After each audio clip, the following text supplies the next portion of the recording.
Hello, my name's Josh. I'm a member of the Church of Jesus Christ of Latter-day Saints, and I've recently been through a divorce. Thanks for coming back to my channel. Today I'd like to talk a little bit about finances and the divorce process, because it is something that everyone worries about during and after the divorce process. So I wanted to just give a couple ideas on things that have helped me in the process of divorce. But I need to start by saying I am not a financial advisor. I'm not a financial planner. These are just some lessons and tools that I have used along the way that have helped me that may be helpful to you as well. I think, but first of all, we just have to acknowledge that everyone worries about finances in a divorce. You have one party typically who makes most of the money. You have another one who relies on that money. And so because of that, both sides of that equation, whether it be the man or the woman, doesn't matter, is going to be worried about money during and then after the divorce. A lot of times people immediately want to go the no attorney route for divorce because they want to save as much money as they can during the divorce. Sometimes that works, most often it does not. But I understand the reason why people want to go that route, because lawyers and mediators and the whole court system can cost a fair amount of money. And that sets things up to be difficult, after the divorce is over. So it's understandable.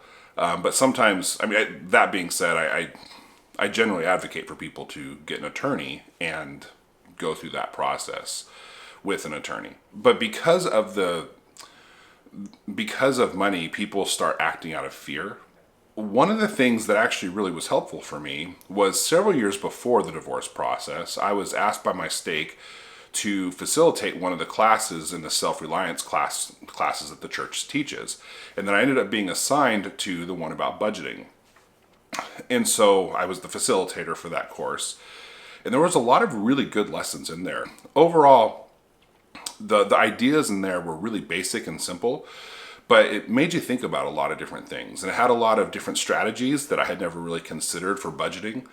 And I found them to be really helpful. So if you're in the middle of this divorce and your stake is offering, or even if you're post-divorce, and your stake is offering those self-reliance courses, and particularly the one about budgeting, I would highly encourage anyone to take it, unless you're a master of finances already. Like I said, there was several things that were very helpful. So first of all, I would encourage that.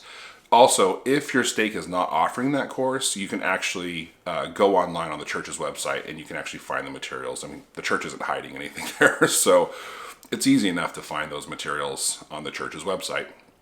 And then just read through the booklet and kind of do the little exercises that it gives you. And again, it's very helpful. And truthfully, not everything that was there applied to me, but it applied to a lot of the people that were in the class. And so, yeah, again, it was a great class.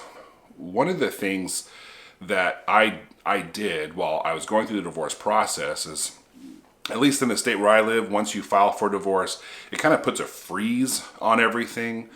So we didn't separate bank accounts. We kind of kept all the money in one pot still, until we had our first mediation where we agreed to start separating out the finances. And so, but because of that, neither of us were trying to spend frivolously. Now, if you have a spouse that is spending frivolously and wildly, which does happen sometimes, then you need to definitely keep track of those funds, and you can discuss that during mediation and as things go on.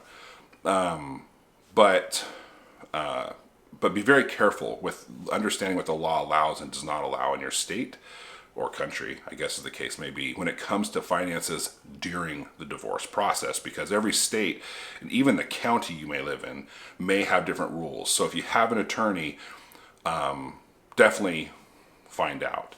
One thing to understand too with regards to finances, states have rules when it comes to child support, when it comes to spousal support, and things of that nature. So I've known people who unfortunately feel that they want to set their own rules for that. But that's not typically how it works. The state would generally have rules for how that works. And unfortunately, sometimes people, because they're hurt and bitter because one spouse or another left or whatever it may be, one of the ways they seek to get revenge or to get payback is through financial means. Truthfully, that's not going to do anything for you. So, a few $1,000s is not going to make your broken heart feel better. It may feel good in a moment, but in the end, it doesn't help you. So that's another piece of advice I'd get is don't seek to use finances as a way to gain retribution against your soon-to-be or your former spouse. It's not going to work. But the other thing that I did once the divorce was through was it becomes a little bit overwhelming because in my case, I kept the home and I had to refinance the house and everything. But my ex had always paid all the bills. I had been the one that made the money and she's the one that paid all the bills. Now that was gone. She was not responsible for that anymore. So finding out where all the what utilities, everything that goes into paying for this home, it was me having to call and do all that and set all that up. And that was a little bit overwhelming in the beginning. Now it's all on auto pay. I don't even think about it. I just know who does what and when it comes out. But that can be a little bit overwhelming in the beginning, but it's definitely something you have to get your hands around right away. The other piece of advice I'd give is get a software. That can be an app on your phone. I use a software on my computer that tracks your money. So there's several free ones out there and there's several paid ones out there. I tried a couple of the free ones. They just didn't really work for me. So I ended up buying one. It's not terribly expensive, but it tracks all of my accounts. It tracks where all my money's going, and then I can keep my budgets in line. So that being said, software doesn't mean anything unless you have a budget. And so sit down, like the budgeting class the church does, we'll talk about this, but sit down and actually make a budget and track your money. And for the first couple months, you may set a budget, and then the first couple months you find out that you're always out of line in that budget, so you have to rethink your budget. And maybe you can spend less, but maybe you can't. Maybe you just didn't understand how much money you were spending on groceries or gasoline or something that's an essential. Or maybe you just have to figure out cheaper ways to do things. That may be a possibility too. But I would suggest finding a way to track your funds. That has been very helpful to me because I can know where I am, and there's no uncertainty. That's an area of my life because there's so much uncertainty when you're in the divorce process, and once you're done divorced, there's so much uncertainty. It's nice to have some certainty there.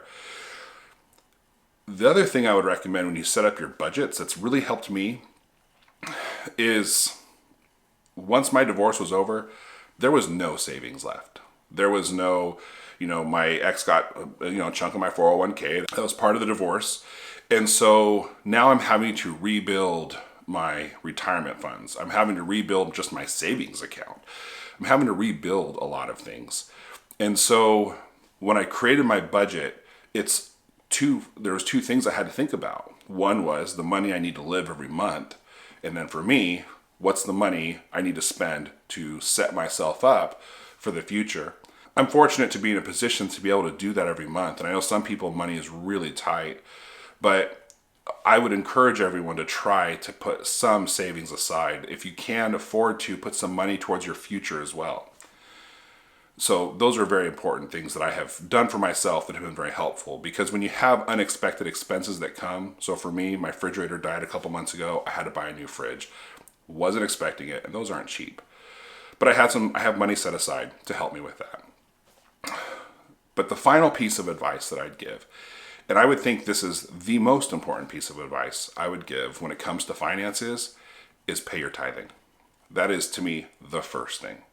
So the church, I can tell you that I've been in positions in the church that one of the first questions oftentimes a bishop will ask if you go to ask for help, whether that's food or bills or whatever, is they ask you if you're a full tithe payer. And there's reasons for that, and I'm not going to get into that. But I can tell you in my own experience that bishops are more than happy to help anyone if they're a full tithe payer. Now, if you're not, don't let that prevent you from asking. But if you're a full tithe payer, do not hesitate talking to a bishop about assistance if you need it.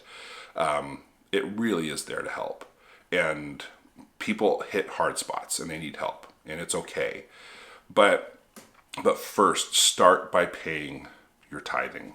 The next one is, if you can be generous at all, and that's with a fast offering or something of that nature, do so.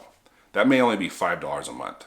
It may not be much, but it's my personal belief that as we learn to be generous when we have nothing or very little, the Lord is willing to bless us because he knows that that will grow. Hopefully that will grow with us, our generosity, so that if he provides us with more later, we'll continue to be generous and use that to bless the lives of others. That's just kind of a Josh doctrine. So take that for what it's worth. But pay your tithing. First and foremost, pay your tithing. Come up with a budget. Figure out what you can afford, what you can't afford, and how, and then, like I said, come up with a way to track all of that that's easy for you, that's consistent for you, and those things will help you in your finances. Don't let fear govern you in your finances. That you have to get control of that. And then finally, don't seek retribution through finances. It's not worth anything. So, anyways, my name is Josh. I'm a member of the Church of Jesus Christ of Latter-day Saints, but this channel is not endorsed by the church. These ideas are my own. I'm not a counselor. I'm not a therapist. I'm not a financial advisor either. I'm just someone who's been through a divorce and learned some lessons along the way. Thanks for coming back to my channel.